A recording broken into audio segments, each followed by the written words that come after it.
Hi everyone, and thanks for coming back to my channel. So let's talk. Well, firstly, let's talk about anything new with reform. I received a comment asking me who actually told us to stand down, because the people in their constituency were told they are the candidates for 2029. And as I said, I did mention that it was a person from head office via our coordinators that had told us we were to stand down, we were no longer candidates, we weren't even PPCs, and that we had to wait to not do anything until actually we were told. Now, to the best of my knowledge, nobody has been given official confirmation that that was not true. I know there's people looking into it, or I've been told people are looking into it and trying to get answers. They're not happy. But so far nothing else has gone on. So why would that be that some constituencies have been told yes they are the candidates and others have been told they're not the candidates? So, work with me on this. We're going down the rabbit hole a little bit. But if you look at what's going on at the moment, so Nigel Farage has just given out his maiden speech, and it was a good speech. It was humorous and to the point, and I agreed with virtually everything in it. But out of Parliament, there's been other things said. So one of the things that Nigel Farage has said is that the Conservative MPs that lost their seats wouldn't have lost their seats had they crossed over to Reform UK before the election. And again, there's rumours like, will any of the candidates move over to Reform? Suella Braverman, they're saying there's a good chance she'll move to Reform. Now, if any of these candidates move over, or not candidates, ex-ministers and current MPs move over to Reform, they've got to go somewhere. So where do they go? If Reform tells every candidate, yes, you are the candidate for the next election in 2029, how do they get the candidates from the ministers in from Conservative? They can't. And where do those ministers want to go? Because if they cross over, they won't necessarily, especially if they've lost their seats, they won't necessarily want to go and represent the same constituency where they lost. They may want to go somewhere else. I mean, we know all the time that both Conservative and Labour have dropped MPs into areas. Our previous MP for High Peak, Robert Largan, was dropped in originally into the High Peak. John Pearce, the current Labour MP for High Peak, he was dropped in. Yes, they say they were born and bred, but they've been away for a long, long time. So they don't know the current situation of the areas. But they're dropped in nonetheless. So who's to say that Suella Braverman might be dropped into another area?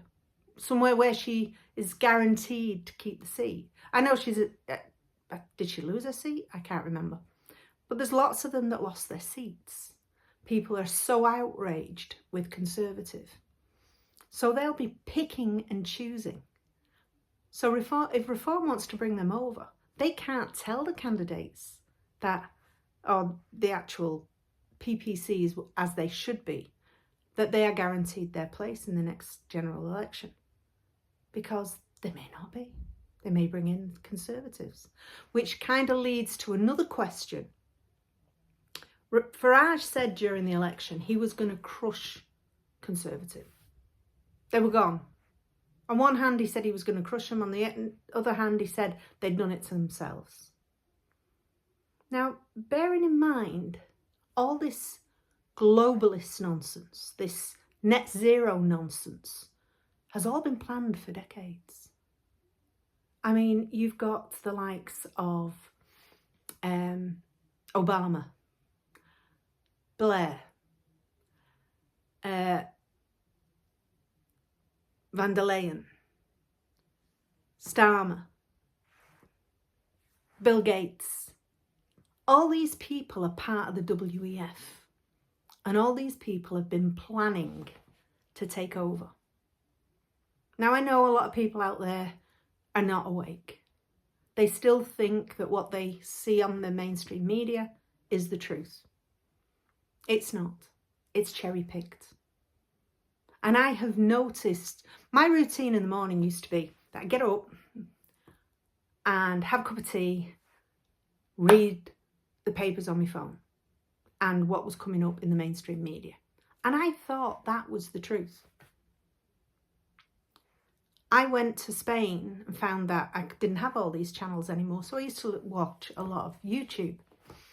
And bit by bit, I started seeing, well, hang on a minute. That's not what we're being told by the mainstream media. But that's, conspiracy theorists. That's what I thought about everybody. Just the same as a lot of people in this country. It's all conspiracy theories. It's nonsense. They're just doing it to get money. But as time went on, I realised actually there's something to these channels. And now we've got better channels like Maya 2C and Jeff Taylor, Paul Thorpe, even Reverend Sideways. I keep going to call him Sidebottom, but Reverend Sideways. There's lots of different channels out there that are trying to tell people the truth. And there's still a lot of people who don't see it because they don't watch YouTube. They still think YouTube is rubbish. And it used to be. It used to be very rubbish. And there still are channels on there that you cannot trust. But it's becoming more the go-to place for people for medical things because they can't see a doctor. Dietary advice because they can't see a dietist. And so many other things. Vets because they can't afford the vets. There's lots and lots of things that people are going to YouTube for, and news is one of the biggest. So all this has been going on. So I mentioned in one of my other videos that could it be that they're trying to create another Conservative Party? And to be honest, it's looking more likely. Because they're still talking about, instead of talking about the candidates that stood for them and did a good job, they're talking about bringing candidates from Conservative. And as the gap gets wider in the Labour Party between those on the right and those on the far left, and it's going to get bigger and bigger. The more policies that they bring in and people start realising actually this wasn't what they were voting for. I mean, Starmer has said he's not staying in the European Court of... He's going to keep the European Court of Human Rights. Even though it's the European Court of Human Rights that is stopping us getting rid of illegal migrants. The people of the country are more concerned about the effect of the migrants. And yet Labour has said they won't get rid of them and they are going to give them an amnesty. Now, I know there's a lot of people think that we should be allowing people in. We need workers. Yeah, we do. The right ones. But we don't need criminals. We have our own. We don't need racists. We have our own. We don't need another religion. We have our own. Yes, we accept everybody, but they don't accept everybody. And this is a clash of cultures. Now, the thing is, what people aren't taking into account is that the migrant situation has a lot to do with what is going on in the country. Everything that we're having a problem with, although it was created beforehand because the government didn't do the right thing, successive governments haven't done the right thing, but this is making it worse.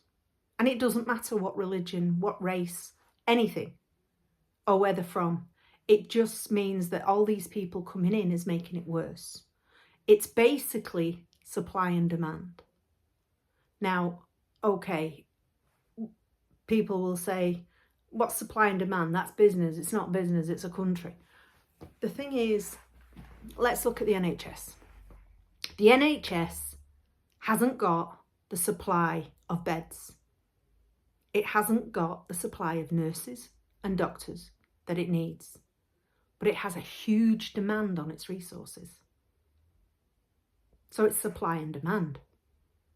They cannot supply what the people demand and the amount of people that demand. So we've got this influx of people who are also getting access to the NHS, and it's getting worse. They haven't increased the supply of doctors and beds and nurses, but the demand has gone up. So people who found they were waiting 4 hours in A&E are now waiting 24 hours in A&E. Housing. We haven't got the supply of housing, social housing especially, for the demand. So this forces the price upwards. It's like anything, supply and demand. If the demand is greater than the supply, the price goes up and people are willing to pay for it. But now we've got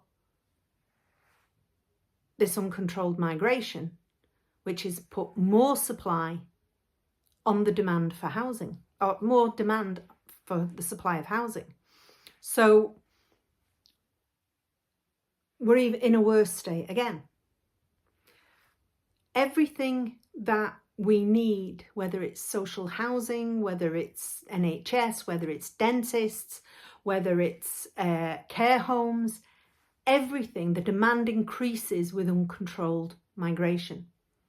And when the demand increases, it means you have less chance of getting what it is you need, whether that's an appointment with a surgeon, whether that's a house to live in to get you off the streets, whether that is a dentist, an NHS dentist, anything where the demand is increased and the supply is decreased puts more strain, and you've got less and less of chance. If you had a 10-to-1 chance of getting an appointment with a surgeon before, it's a 20-to-1 chance now, and that's how it increases. Now, there's a lot going on in this world at the moment that people are not being told about. I mean, we have a war that has gone out of control in the Ukraine. Orban has just been told he can't chair a meeting because they didn't like the fact he went behind the EU's back to try and sort out peace. But isn't that what they're supposed to do? But they seem to be firing us towards war, an ever-increasing war. There is a lot going on, and it's all money. I mean, you look at BlackRock. BlackRock, it's this spectre in the background that people talk about now and again. BlackRock holds shares in the arms dealing companies. Those companies that make missiles and all that lot, BlackRock holds shares in. But BlackRock also holds shares in the construction companies that have got the contracts to rebuild Ukraine when the war is over.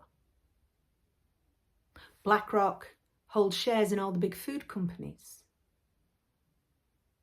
But it also holds shares in the big pharmaceutical companies. So the food industry feeds you what will make you sick, and the pharmaceutical companies give you the drugs to keep you alive. It seems like the elites, and I'm talking the people that we never see, the people that are way at the back, that they have so much power, so much money, that it doesn't matter what happens on this planet, it'll never affect them. It'll never affect them. It's the people down at the bottom, us, that end up with destroyed communities, destroyed living, violence. You only have to look across the water into Ireland at what's going on over there. And again, their government, because they're in the EU, are totally ignoring the people. They want to bring in hundreds of male, and they've said male migrants, not families who have children that they want to bring up and go to school and make a living for. Male migrants, hundreds of them, unvetted, to come in and occupy a place where there are families. Now, whether people realise it or not, this has got nothing to do with prejudice. This has got to do with culture. You have a culture of men that believe that white women are fair game and little girls are fair game. And they want those people to live in these communities. They won't put them in the really posh areas, the expensive areas. They won't go there because that'll bring the price of the properties down.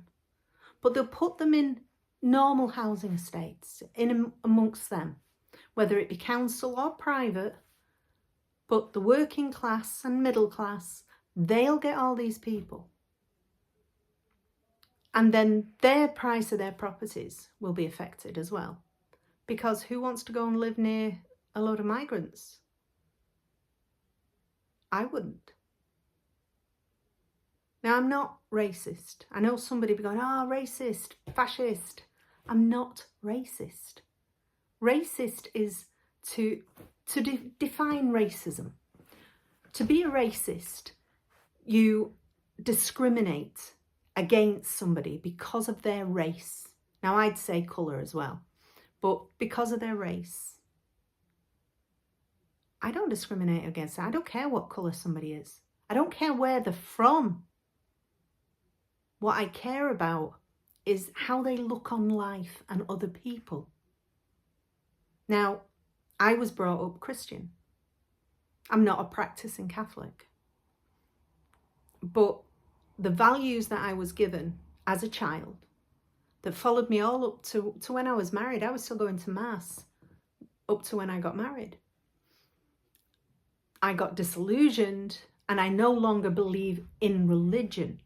I believe in the values that the prophet Jesus Christ portrayed. And that was to be good to people, to treat somebody the way you want to be treated, to be patient, to be tolerant, to accept other people and their beliefs, not to condemn people and never force.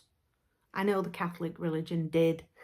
That's why I don't believe in religion. I think there's been more wars over religion than anything.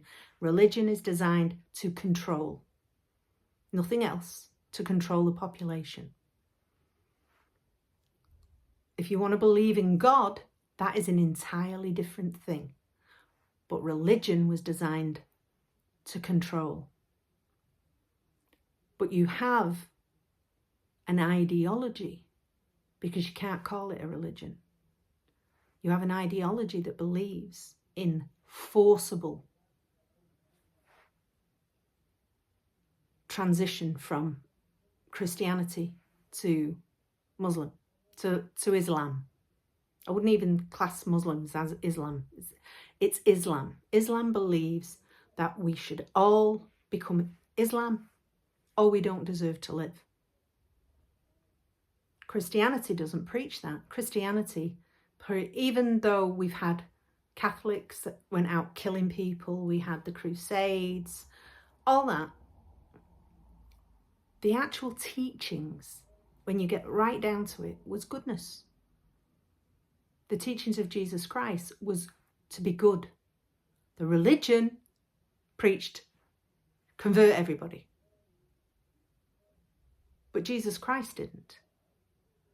So I know I'm going a bit off track now. I've gone from Reform UK to conservative, conspiracy, etc. But I want to cross a lot of these subjects, talk to people. I'd like to know what your views are on these things. Let's be civilized. Let's be nice about it. Talk. I love debate. And eventually, when my channel gets big enough, hopefully I'll have live debates. Now, there is something else. Somebody turned around to me and said, why don't you call your channel Ex-Reform Candidate?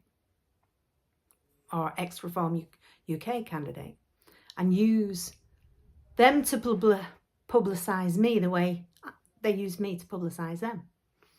I'm not entirely sure whether I feel comfortable with that, but I'd like to know what your comments are. So please come back, talk. If anything struck a chord that I've said, come back, debate it with me. You know, let's talk. There are so many subjects that seem to be taboo in this country. And as the decades have gone on, we've kind of become more open-minded, more liberal-minded, more accepting. And that's a great thing. But unfortunately, we have a culture that's developing in our society, and it's happening all over the Western world, where we're being told how to think, told what's right, told how to live. And we've got a lot of things coming down the pipe in the next few years, from these 15-minute cities to digital IDs, digital currency. There's a lot of things that maybe we need to stop before it gets any further. And a lot of things that the Labour government are going to push through. So come back, talk to me, let me know what your recommendations are, your thoughts are on it. And then, you know, maybe we can find some way of getting through to people what is the right way. Maybe what I think isn't entirely right to you, but what you think might not be entirely right to me. But what we're supposed to do is debate, compromise. Everything's about compromise. So thank you for coming back to my channel. Please like, please subscribe so as that it goes out. As I've said before, it doesn't cost anything. And let me know in the comments what you think about what I've said. Thanks for listening. Bye.